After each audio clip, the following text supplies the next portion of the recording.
Hello दोस्तों, आज की इस वीडियो में हम लोग एनसीईआरटी गणित कक्षा 10 के चैप्टर 4 द्विघात समीकरण का कुछ बेसिक्स समझने वाले हैं। यानी कि इस वीडियो में हम लोग ये जानेंगे कि द्विघात समीकरण क्या होता है और इसका रियल लाइफ में उपयोग कैसे किया जाता है। तो ये वीडियो बहुत ही महत्वपूर्ण है आप लोगों के लिए। तो चलिए देर न करते हुए वीडियो शुरू करते हैं। तो इसमें सबसे पहले हम लोग ये जान लेते हैं कि आखिर ये द्विघात समीकरण क्या होता है। तो यदि बहुपद की घात 2 के बराबर है और यदि हम लोग उसी बहुपद के बराबर 0 लिख दें तो ये समीकरण द्विघात समीकरण कहलाता है। ठीक ना। अब हम लोग आगे समझते हैं कि बहुपद क्या होता है और बहुपद की घात। तो बहुपद होता है यदि किसी व्यंजक के चर में घाते पूर्ण संख्याएं हों तो वो एक बहुपद होता है। ठीक ना। और आप लोगों को पता ही है कि पूर्ण संख्याएं क्या क्या होती हैं। पूर्ण संख्याओं में 0 होता है और सभी प्राकृतिक संख्याएं सम्मिलित होती हैं, यानी कि गिनती वाली संख्याएं। ठीक ना। तो बहुपद होता है यदि किसी व्यंजक के चर में घाते पूर्ण संख्याएं हों तो वो एक बहुपद होता है। चलिए इसे हम लोग एग्जाम्पल से समझते हैं और अच्छे तरीके से। तो यहाँ पे एक बहुपद है, ठीक ना, और इसमें चर यक्स है, इस पर एक घात है। तो इसमें आप लोग देख सकते हैं कि चर की घात एक है और एक है पूर्ण संख्या। यहाँ पे देख सकते हैं एक पूर्ण संख्या है, इसलिए ये एक बहुपद हो गया। ठीक ना। उसी तरीके से यहाँ पे देखते हैं तो चर पर घात 3 है और चर पर घात 2 है। तो यहाँ पे आप लोग देख सकते हैं 3 और 2 ये दोनों पूर्ण संख्याएं हैं, इसलिए ये भी एक बहुपद हो गया। ठीक ना। अब यहाँ पे देखिए 1/x+1 है, तो इसको हम लोग लिख सकते हैं। देखिए यक्स की घात 1 लिख सकते हैं, जब ये ऊपर जाएगा तो -1 घात हो जाएगा, यानी कि यक्स की घात -1 फिर +1 हो जाएगा। और यहाँ पे चर की घात क्या है, -1 है और -1 पूर्ण संख्या नहीं है। तो जब ये पूर्ण संख्या नहीं है इसलिए ये एक बहुपद नहीं होगा। ठीक वैसे ही यहाँ पे देखिए इसको लिख सकते हैं यक्स की घात 1/2, क्योंकि रूट को 1/2 लिख सकते हैं, फिर +5। तो इसमें देखिए चर की घात 1/2 है और 1/2 ये एक पूर्ण संख्या नहीं है, ये एक परिमेय संख्या है। तो इसलिए ये भी बहुपद नहीं कहलाएगा। ठीक ना। अब हम लोग आगे बढ़ते हैं। तो इसमें देखिए चर की घात 2 है और यक्स की घात 1, यानी कि 2 और 1 है, और ये दोनों संख्याएं क्या हैं, पूर्ण संख्याएं हैं, इसलिए ये भी एक बहुपद हो गया। ठीक। तो आई होप आप समझ गए होंगे कि बहुपद क्या होता है। अब हम लोग समझते हैं बहुपद की घात क्या होती है। तो जो सबसे बड़ी घात होती है, किसी बहुपद की सबसे बड़ी घात बहुपद की घात होती है। इसमें देखिए सबसे बड़ी घात 1 है, तो ये इस बहुपद की घात 1 होगी। इसमें देखिए 3 और 2 में 3 संख्या बड़ी है, तो इस बहुपद की घात 3 होगी। ये तो बहुपद है नहीं, ये भी बहुपद नहीं है। इसको देखते हैं तो इसमें बहुपद की घात 2 है। ठीक ना। तो यहाँ पे मैंने परिभाषा क्या बताया था द्विघात समीकरण का, कि यदि बहुपद की घात 2 है और उसी बहुपद के बराबर हमने 0 लिख दिया तो ये समीकरण द्विघात समीकरण हो जाएगा। तो यहाँ पे देखिए बहुपद की घात 2 है, तो अगर हम लोग इसके बराबर 0 लिख दें तो ये जो है समीकरण ये द्विघात समीकरण हो जाएगा। ठीक ना। तो आई होप आपको समझ में आ रहा होगा। अब हम लोग समझ लेते हैं कि द्विघात समीकरण का मानक रूप क्या होता है।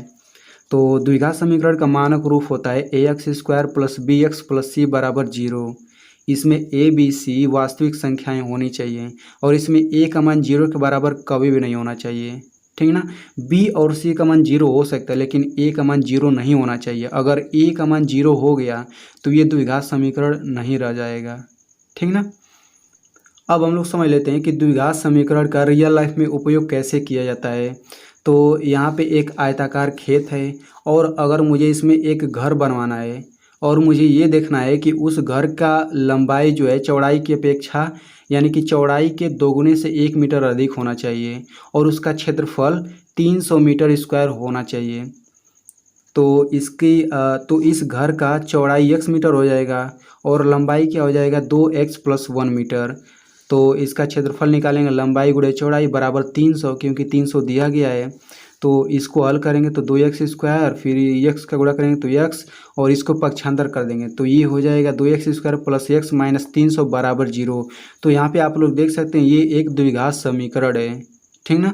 तो अब हम लोग इसको हल करके यक्स का मान निकालेंगे, तभी हमें पता चलेगा कि इसका लंबाई और चौड़ाई क्या रखना चाहिए।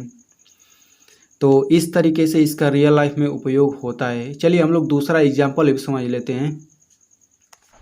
तो यहाँ पे देख लीजिए दूसरा एग्जाम्पल है, जान और जीवंती दोनों के पास कुल मिलाकर 45 कंचे हैं, ठीक ना। यानी कि इन दोनों के पास जितने भी कंचे हैं उन दोनों का योग 45 हो रहा है। दोनों 5-5 कंचे खो देते हैं, यानी कि दोनों का 5-5 कंचा खो जाता है। अब उनके पास कंचों की संख्या का गुणनफल 124 है। हम जानना चाहेंगे कि आरंभ में उनके पास कितने कंचे थे। तो देखिए इस स्थिति में भी हम लोग द्विघात समीकरण का उपयोग करते हैं। कैसे करते हैं चलिए देखते हैं। तो यहाँ पे देखिए, यहाँ पे कह रहा है कि जान और जीवंती दोनों के पास कुल मिलाकर 45 कंचे हैं। तो सबसे पहले हम लोग ये मान लेते हैं कि जान के पास यक्स कंचे हैं, ठीक। और जीवंती के पास कितने कंचे हो जाएंगे तब 45 माइनस यक्स, क्योंकि इन दोनों के पास जितने कंचे हैं उन दोनों का योग 45 ही हो रहा है। तो एक का यक्स है तो दूसरे का 45 माइनस यक्स कंचे होगा, यानी कि ये जो है प्रारंभ में इनके पास कंचे थे। अब कह रहा है दोनों 5-5 कंचे खो देते हैं। तो जब इसका जान का 5 कंचा खो जाएगा तो कितना बचेगा, x माइनस 5 कंचा बचेगा।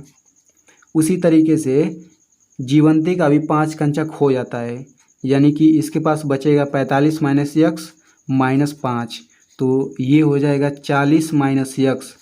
यानी कि अब खोने के बाद जान के पास इतने कंचे बचेंगे और जीवंती के पास इतने। इन्हीं दोनों का गुणनफल कितना है, 124 है। तो इसका हम लोग गुणा कर लेते हैं, x माइनस 5 गुणा 40 माइनस यक्स बराबर दिया गया है 124, ठीक ना। तो इन दोनों का गुणा करने के बाद और हल करने के बाद ये समीकरण आता है, x square minus 45 x plus 324 बराबर 0।